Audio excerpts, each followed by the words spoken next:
¿Y cuáles son, desde su punto de vista, esas, digamos, esas máximas o esos pensamientos, perdón, esas conductas políticas esenciales de estos años de kirchnerismo? O sea, además de los derechos humanos, sí, que eso está casi reconocido urbi et orbi por casi todos los partidos, ¿no? Salvo alguna extremista de derecha, pero... Yo diría que... lo vengo repitiendo estos días, ¿no? Desde que yo me acuerdo, y lo invito a que hagamos uso de memoria compartida, es la primera vez que frente a una crisis no nos proponen un ajuste, sino que nos proponen medidas contracíclicas. Sí, sí, desde Avellaneda hasta hoy.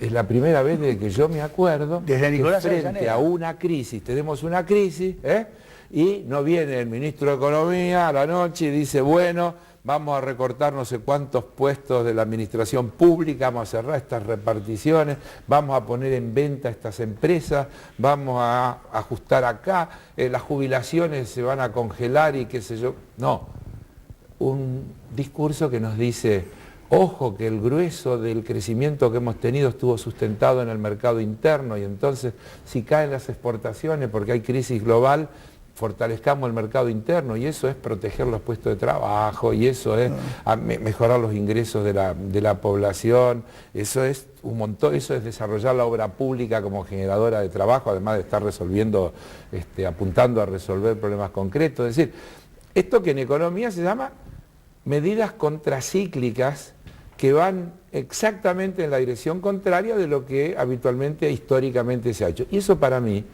es una novedad de tal magnitud y tan poco advertida tal vez por el conjunto de la sociedad que me parece que hay que remarcarla muchísimo. Muy buen resumen. Le digo por si quedó así medio en la nebulosa, cuando lo mencioné a Avellaneda, cuando Heller dijo, hagamos memoria juntos, lo digo... Lo que pasa es que yo no estaba en la época, por eso digo, yo no tengo tanta memoria. Bueno, es diferente, yo no. Sí, pero en la época de Nicolás Avellaneda dijo que había que pagar la deuda externa, claro, que también ya la tenía la Argentina, claro, entonces, el famoso empréstamo de la Lehman Brothers, había que pagarla si era necesario con la sangre y con la sed, agregó. Con la sangre y la sed de los argentinos. Una pregunta más de macroeconomía, por así decirlo, y después vamos a ir un poco al tema de la ciudad, que es donde es candidato Heller y no es un detalle. Es decir, ¿me hace una síntesis de su diagnóstico sobre la economía de hoy y para lo que resta del año? ¿Hay que preocuparse mucho? ¿Cómo es la cosa? Hemos llegado, se ha amesetado, dijo Héctor Méndez, presidente de la Unidad Industrial. Nosotros tenemos economistas en el equipo del banco que participan del REM, que es Del banco es el Banco Credit Corp, del cual es presidente Carlos Heller. Sí. Somos de los que tenemos tal vez uno de los diagnósticos, yo no lo quiero llamar optimista, nuestro juicio es realista, pero nosotros pensamos que el año va a cerrar positivo con un crecimiento del PBI interanual cercano al 2%. Que desde luego es mucho menos que el 6, que el 8 y que todo lo demás, pero que visto lo que sucede en el mundo, podríamos decir que marcaría una cantidad de fortalezas. En nuestra opinión, la segunda mitad del año va a ser mejor que la primera, por un conjunto de razones. Tampoco nos dejamos llevar por algunos de esos números tan alarmistas, porque a veces uno ve, dice 40% de caída en tal cosa. Ahora, cuando uno mira el número real, dice, pero espera que ese número es más alto que el del 2007, porque algunas cosas en el 2008 se llegó a picos altísimos, como pasa cuando hablamos del precio de la soja u otras cuestiones, ¿no es cierto? ¿Por qué lo comparamos con ese pico que en un momento se dio? Si miramos los promedios históricos, sigue siendo altísimo el precio que tiene la soja. Y lo mismo podríamos decir, que si hablamos de la producción de automotores, uno podría decir, a ver, ¿cuántos años en la historia argentina se produjeron más de 500.000 autos? Entonces, ¿por qué tomar el pico del 2008 y por qué no tomamos el promedio histórico de los últimos 3 años, 5 años?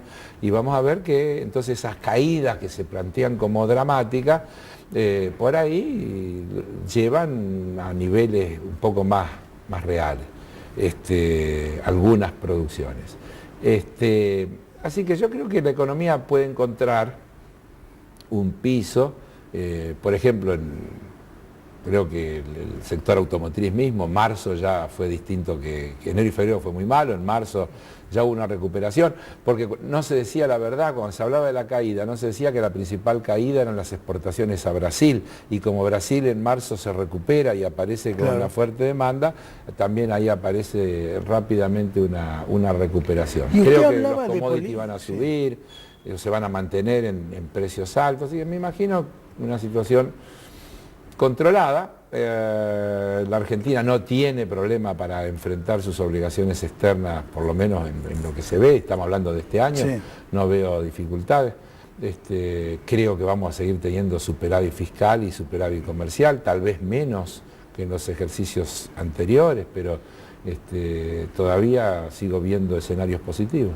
Bueno, además, por otra parte, sería casi milagroso que fuéramos el único país del mundo al que le va espectacularmente bien y crece al 7%, cuando todo el mundo no crece, o decrece. Y si uno mira incluso, bueno, ha habido hasta pronóstico del Fondo Monetario, que están diciendo que Argentina está entre los países que tiene mejores condiciones para más rápidamente, y salen con esto de la teoría de la B, en vez de la U, y qué sé yo cuánta historia. Que es así y no así. Así es. Está bien. Pero, por ejemplo, en ese informe del fondo, que dice que la Argentina va a decrecer el 1 y pico, lo que nadie dice, que en la columna al lado dice, por ejemplo, que la Argentina es, junto con Trinidad y Tobago, el único país de América que va a tener superávit en la cuenta corriente.